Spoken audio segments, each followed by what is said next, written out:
Have you ever been in a situation whereby you're in a group and you all decided as a group to do something, but in your heart, you know that is not what you wanted? And over time, as you progress with what you decided to do, you start to discover, probably informally, from the other members that that's not really what they wanted either. This is normally known as the Abilene paradox. The Abilene paradox refers to a situation when a group of people make collective decisions that is counter to the thoughts and feelings of individual members of that group.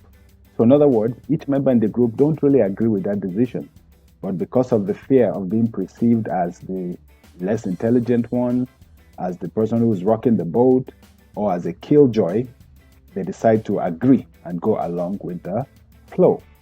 This concept was developed by Jerry B. Harvey, a professor at George Washington University. And of course, when you look at it, it is a concept that applies, of course, in business and in management, but also in life. You can imagine cases where people, basing on the Abilene paradox, have ended up marrying even the wrong person, and they both married each other, and they both, in their personal thoughts, did not believe they were compatible. It happens sometimes you're with a group of friends, and the friends match you guys together, and you all assume you all agree. So, but in management, it's a big deal.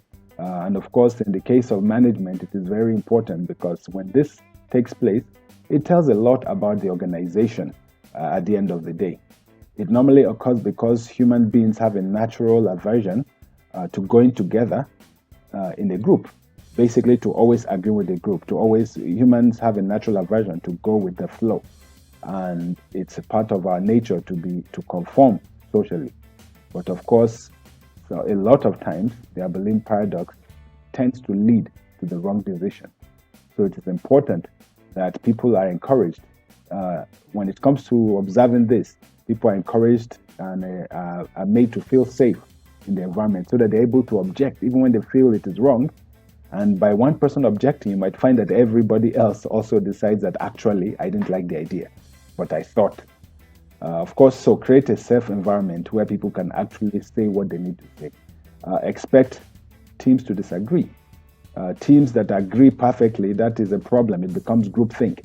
And it means you all agree. It means there's something wrong. You have to allow for members to disagree. And this is very important, especially when you know there's a member of the group who normally is a naysayer. And in this case, the person is just quiet or the person agrees. Know that something is wrong. Then, of course, actively try to listen to feedback. It's the job of a leader of a team to try to listen to feedback. Even if people are not giving it or they're all agreeing, try to prompt, so that you are able to actually get the fact. Because a lot of times when the Abilene paradox takes place, sometimes people don't want to break away from it because now commitment has been escalated, resources have been put into it, and we continue to commit more time and effort to what we know is wrong because we feel we've already taken that route.